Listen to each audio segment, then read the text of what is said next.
evening, visitors. Welcome to the Australian War Memorial's Last Post ceremony. My name is Richard Cruz, and joining us today from the Australian Army is Major Matthew Dingley. We're honoured to acknowledge the delegation from Capstone Military Leadership Program. Mr. Kevin Connolly, President, Ashfield Sub-Branch Return and Services League of Australia. We welcome the veterans who have served, those that are still serving, and the families that support them. We acknowledge the members of RSL and Services Clubs Association, RSL Victoria and RSL Queensland, who are watching the broadcast of this ceremony across Australia. In particular, we'd like to acknowledge members of the Ashfield Sub-Branch who are here with us today. During this evening's ceremony, wreaths will be laid at the base of the Pool of Reflection by family, visitors and students on behalf of the following schools. From Queensland, Earnshaw State College, Secondary Department, Banyo. And from South Australia, the Australian Navy Cadets from Adelaide. Australia's Federation Guard is a tri-service ceremonial unit of the Australian Defence Force. They provide a ceremonial presence at civil and military events and during visits to Australia by foreign dignitaries. The Guard will now dismount the catapult party from the tomb of the unknown Australian soldier.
Could I ask you to please stand and join in singing the national anthem?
table, please be seated.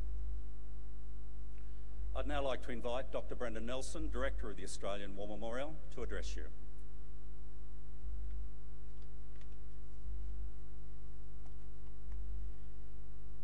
In the 1920s and 1930s, for an entire generation of Australians, one single word would describe unimaginable suffering and inconsolable grief and mourning, and that word was Passchendaele, the suffering of Christ, the name of a small village in Belgian Flanders, which gave its name to a series of battles which began on the 31st of July, 1917, and would conclude in early November. It was a series of battles which included all of the Australian divisions.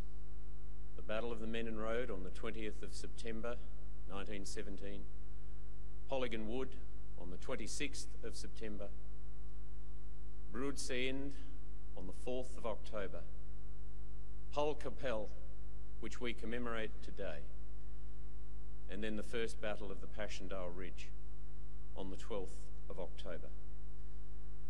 38,000 Australian dead, wounded and missing in 8 weeks. On the 9th of October, in conditions of utter misery and driving rain, with 2 British divisions, the 2nd Australian Division attacked the slopes below the Passchendaele village, the Battle of Polkapelle. It marked the month of brutal attrition. With any hope of a breakout washed away by unrelenting rain, Generals Plumer and Gough told General Haig that they were happy to end it there. But Haig pressed on, determined to annex the last piece of high ground for the winter.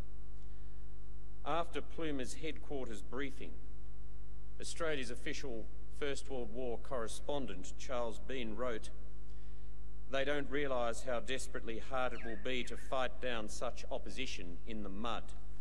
Rifles choked, Lewis guns out of action, men tired and slow." After 5 days of continuous rain, the battlefield was a morass. Mud crippled everything. Bogged tanks and guns were useless. Weapons clogged, high explosive shells buried, and guns simply sank when fired. The attacking Australian battalions, which had held the front line since Broodseinde, were walking dead. Days under fire in appalling conditions, struggling to lay cables and tramways. In Bean's words, of those not suffering severe trench foot or melting away to the rear, many temporarily deserted. When finally they attacked, the Australian battalion's strength averaged just 7 officers and 150 men. Yet into battle they went. 1,250 Australians killed, wounded and missing in a day from heavy flanking enemy fire. Nothing had been gained. The images of Frank Hurley and Hubert Wilkins, the photographers, came to exemplify the entire campaign. On the 12th of October, Frank Hurley took the most tragically poetic photograph of his career at the Ypres-Rouleau railway cutting. And he said, "Every 20 paces or less lay a body, some frightfully mutilated, without legs, arms and heads, and half covered in mud and slime. We pushed on, shells bursting all around, 10 or so telephone men all blown to bits. Under a questionably sheltered bank lay a group of dead men.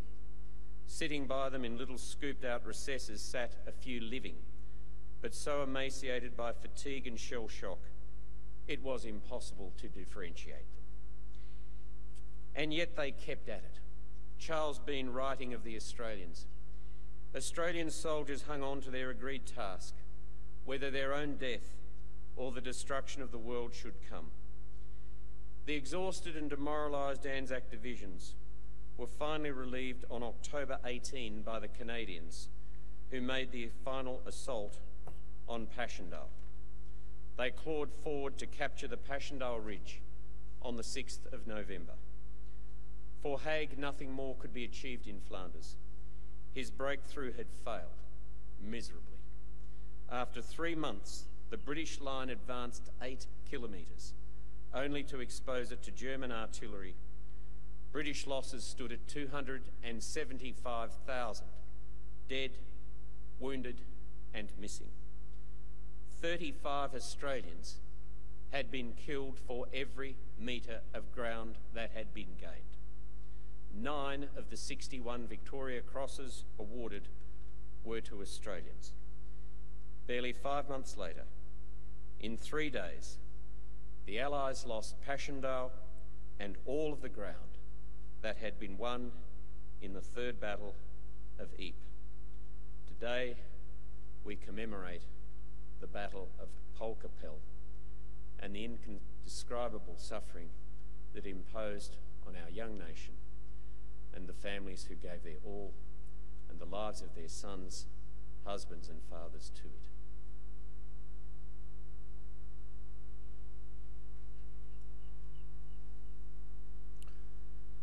Thank you, Dr. Nelson. The Australian War Memorial was the vision of Charles Bean, Australia's First World War official historian. Bean landed with the Australian troops on Gallipoli and stayed with them at the front through to the end of the war. The idea of this national memorial and museum came to him at Pozières, France, in the depths of the bloody fighting of 1916. Bean's idea was that this would be a place where families and friends could mourn loved ones buried in faraway places. It would also be a place that could help all Australians understand what these men and women had endured and what they had done for us. Bean's vision, to which we remain true, is best expressed as inscribed in the entrance to the memorial's galleries. Here is their spirit in the heart of the land they loved, and here we guard the record which they themselves made. Tonight we'll read the story behind just one of those on the Roll of Honour, which lists the names of more than 102,000 men and women who have given their lives for us in war and operations over more than a century. But first we present a lament, Flowers of the Forest. Wreaths and floral tributes will now be laid at the base of the pool of reflection.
Today, we remember and pay tribute to Private Bertie Clarence Bartlett.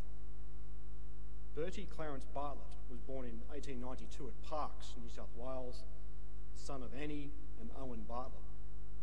Known to family and friends as Bert, he attended the local public school before going on to work as a labourer.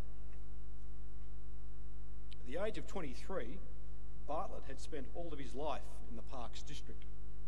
Like many young men of the time, he would have found the idea of joining the Great War exciting.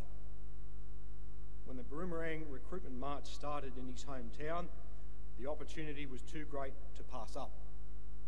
He enlisted into the Australian Imperial Force on the 17th of January 1916 in Parkes, before making his way through the country New South Wales with the rest of the Boomerangs and arriving to great fanfare in Bathurst soon after.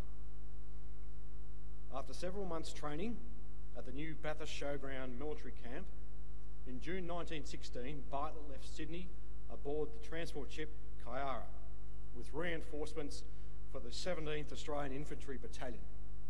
He became known by the nickname Bluey, given to him on account of his bright red hair. Bartlett arrived in England in August 1916 and trained with his unit in camps on the Salisbury Plain.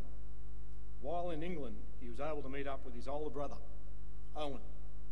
Owen had served at Gallipoli, but was now in hospital recovering from wounds sustained on the Western Front. Once he recovered, he would join Bertie and serve together in the same company of the 17th Battalion. Bertie Bartlett joined the 17th Australian Infantry Battalion in the trenches at Riemont, spending his first months on the Western Front in the freezing conditions of the bitterest European winter in living memory. On the 3rd of February 1917, the 17th Battalion was manning the trenches at Les Sars. At 9:15 a.m, the Germans launched a heavy barrage of high explosive, shrapnel, mortar and gas artillery fire, followed by a raid on the Australian trenches. The troops of the 17th Battalion were able to push their attackers back with machine gun fire, but Bartlett was severely wounded by shrapnel when a shell exploded behind him. He was sent to England for recovery and was not able to rejoin his unit for over 6 months. A month after his return to the trenches, on the 20th of September 1917, his battalion participated in the Battle of Menin Road. After an intense artillery barrage, the advancing soldiers encountered bitter fighting, facing concrete pillboxes and fierce German counterattacks. While the attack was successful, there was over 5,000 Australian casualties. In the early hours of the morning of the 9th of October 1917, Bertie Bartlett, his brother Owen, and the other men of C Company of the 17th Australian Infantry Battalion moved in position for the Battle of Pol Capel. After waiting in horrendous, muddy conditions during the artillery bombardment of the German lines, the attack began, and they ran from their trenches into no man's land. As Private Bertie Bartlett leapt out of their trench, he received a bullet wound to the head, dying instantly. He was 24 years old. His older brother, Lance Corporal Owen Bartlett, was severely wounded by shrapnel during the advance. Found lying injured on the battlefield, he was evacuated to hospital but died of his wounds 6 days later. Today, Bertie Bartlett's remains lie in the Tyne-Cot Cemetery in Belgium, alongside nearly 12,000 Commonwealth soldiers who died during the First World War. His name is listed on the honour roll on my right, among more than 60,000 Australians who died while serving in the First World War. His photograph is displayed beside the pool of reflection. This is but one of the many stories of service and sacrifice told here at the Australian War Memorial. We now remember Private Bertie Clarence Bartlett, who gave his life for us, for our freedoms, and in the hope of a better world.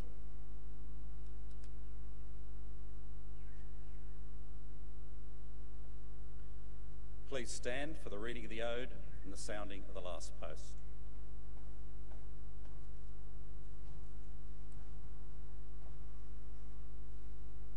They shall grow not old as we that are left grow old. Age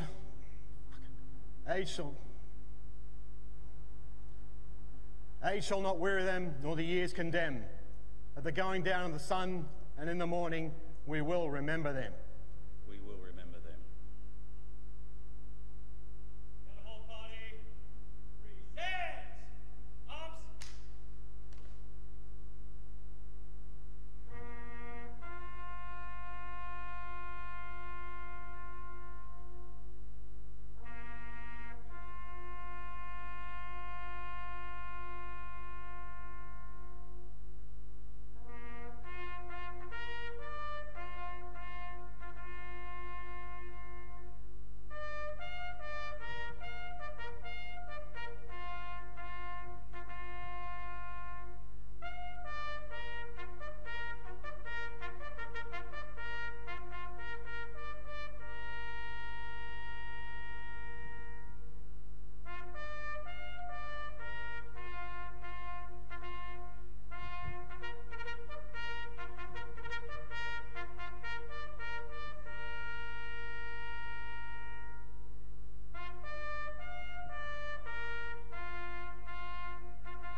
Catapult party, shoulder! Arms! Lest we forget. Lest we forget.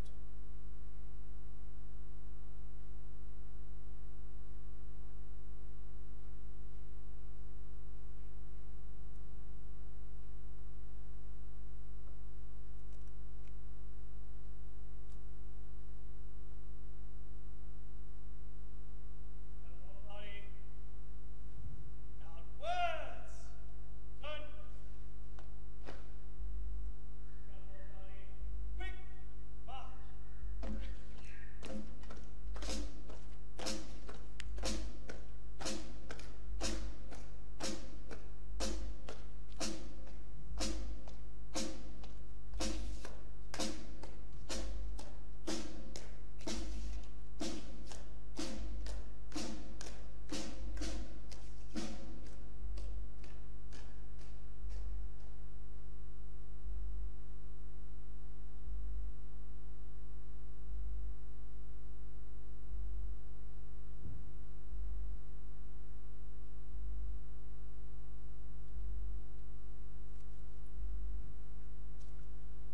We leave this evening with the words of the memorial's founder, Charles Bean.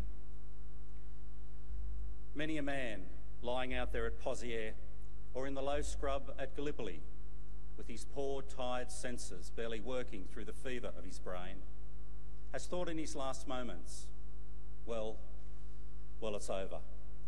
But in Australia, they will be proud of this. Ladies and gentlemen, girls and boys, that concludes the last post ceremony. We thank you for visiting the Australian War Memorial and wish you all a very good evening. Thank you.